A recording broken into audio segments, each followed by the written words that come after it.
नमस्कार traders. निफ्टीचा view पण 16 जानेवारीसाठी बघणार आहे. गुरुवार असल्यामुळं एक्सपायरी आहे निफ्टीची. आणि मला तरी आता Nifty, bank Nifty, Fin Nifty मी तिन्ही इंडेक्स मगाशी चेक केले. मी तरी फक्त निफ्टीमध्येच ट्रेड करणार आहे. कारण बँक निफ्टी आणि मला फिन निफ्टीमध्ये तितकं प्रॉमिसिंग वाटत नाही, ट्रेडेबल वाटत नाही तो चार्ट. तर मला निफ्टी हा चार्ट ट्रेडेबल वाटतो आहे, त्यामुळे मी निफ्टीमध्येच ट्रेड करायचा निर्णय घेतला. जर तेही माझ्या लॉजिकप्रमाणे उद्या निफ्टी वागला तर, नाहीतर मी उद्या ट्रेड करणार नाही. आता पहिली काय गोष्ट आहे तर समजा निफ्टी फ्लॅट ओपन झाला.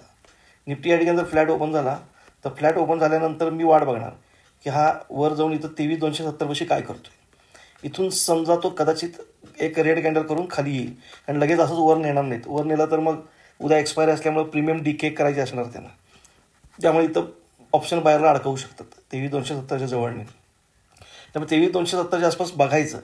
एक 15 मिनिटाची किंवा 5 मिनिटाची चांगली स्ट्रॉंग कॅन्डल याच्यावर 23,270 ते 23,300च्या मध्ये अशी मारूबुजू कॅन्डल व्हायला पाहिजे. झाले का बघायचं. नसेल झाली सोडून द्यायचं. बघायचं पुन्हा खाली येईल मार्केट आणि साधारण 23,200, 23,180 ते 23,200च्या आसपास येईल. त्या ठिकाणी जर ग्रीन कॅन्डल एखादी चांगली बनवली 5 मिनिटाची, तर त्या कॅन्डलच्या लोचा स्टॉप लॉस टाकून मात्र मी एक कॉल ट्राय करेन नक्कीच. कारण त्याला साधारण या प्रोसेसला एक तासभर झालेला असेल. एक 5-5 मिनिटाच्या 15 कॅन्डल होत असे इथं खाली इथे कुठेतरी आला असेल तो 180 ते 200च्या मध्ये. आणि या ठिकाणी एखादी कॅन्डल होऊन आणि नंतर समजा सेफ खेळायचं असेल आणि तुम्हाला 180 किंवा 200 इथं रिस्क घ्यायची नसेल, तर मग 270 क्रॉस झाल्यानंतर मात्र पुन्हा एकदा इथं ट्राय करायला हरकत नाही. त्यावेळी साधारण मग 12 वाजून गेलेले असतील आणि प्रीमियम डीके चांगल्या पद्धतीने झालेला असेल आणि पुढं थोडा फास्ट होतो 2 वाजेपर्यंत आणि 2 नंतर मग गामा इफेक्ट येतो. हे आपण आजपर्यंत बघितलेलं आहे. जर 270 क्रॉस केला तर नक्की मी तिथं कॉल घेणार. 31 ते 40 पॉईंटचा स्टॉप लॉस टाकणार आणि माझं टार्गेट साधारण 23,340 ते 23,400पर्यंतचं ठेवणार. बस 70-80 पॉईंट मिळाले, बस पुढं तो कुठेही जाऊ दे, मला काही फरक पडत नाही. हा झाला एक विषय. आता समजा पुट साईड, आपण फक्त कॉल साईडच बघू शकत नाही कारण मार्केटमध्ये आता मोठ्या प्रमाणात सेलिंग पण सुरू आहे. समजा जर 23,140 ही लेवल अतिशय महत्त्वाची आहे. ह्याला स्ट्रॉंग सपोर्ट आहे.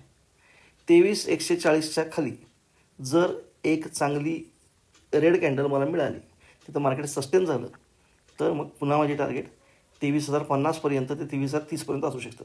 आता 23,030 ते 23,050 हा पुन्हा स्ट्रॉंग सपोर्ट आहे. त्यामुळे तो जोपर्यंत ब्रेक होत नाही तोपर्यंत 22,800 ही लेवल ओपन होत नाही. तो जर ब्रेक झाला 23,030, 23030 ही जर लेवल ब्रेक झाली तर आपण 22,800पर्यंत सुद्धा खाली जाऊ शकतो. पण आत्ता आपल्याला बघायचं आहे 23,270च्या वर कॉल, 23,140च्या खाली पुट, पण ब्लाइंडली नाही. तिथं 5 मिनिटाची व्यवस्थित 23,270च्या वर ग्रीन कॅन्डल व्हायला पाहिजे. त्याच्यानंतरच्या रिट्रेसमेंटला आपण ते बाय करायला पाहिजे. आणि हे जे आहे 23,140 ह्याच्या खाली गेलं तर पुट घ्यायचं. कन्फर्मेशनवर ट्रेड घ्या. म्हणजे मी तरी तसंच करतो. कन्फर्मेशन असेल 23,270 क्रॉस केला, कॉल घेणार. नसेल 23,180 ते 23,200च्या आसपास एखादी ग्रीन कॅन्डल मिळाली, कॉल घेणार. त्या लोचं स्टॉप लॉस मस्त आहे काही झालं तरी.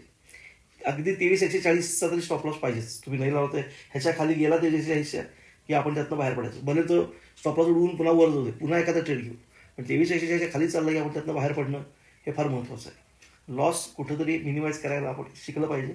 त्याशिवाय प्रॉफिट चांगले मिळणार नाहीत. आणि प्रॉफिटला भरपूर किंवा एक बाबा तुम्ही डिसाईड करा की बाबा मी 80 पॉईंट ते 100 पॉईंट मिळाले की बस, मला जास्त नको. 80 पॉईंट इनिशियली सुरुवातीला 70 ते 80 पॉईंट मला मिळाले, बस मी तेवढे घेणार, बाजूच राहणार, तेवढे घेणार, बाजूच राहणार. आणि सगळ्यात महत्त्वाची गोष्ट आहे क्वांटिटी साईज. 10 लॉट आणि 20 लॉट घेतला तर तुमचे स्टॉप लॉस जास्त तुम्ही देऊ शकत नाही. मग तुम्हाला मार्केट खाली आलं की टेन्शन येणार. आपण ट्रेड घेतल्या आपल्या दिशेनंच मार्केट जाईल ही पहिला समजूत डोक्यातून काढून टाका. त्यामुळे 16 तारखेला म्हणजे गुरुवारी एक्सपायरी असल्यामुळं मी फक्त ट्रेड घेतला तर तो निफ्टीमध्येच घेईन. बँक निफ्टी आणि फिन निफ्टीमध्ये घेणार नाही. त्यामुळं आज ॲनालिसिस फक्त निफ्टीपुरतंच मर्यादित ठेवलेलं आहे.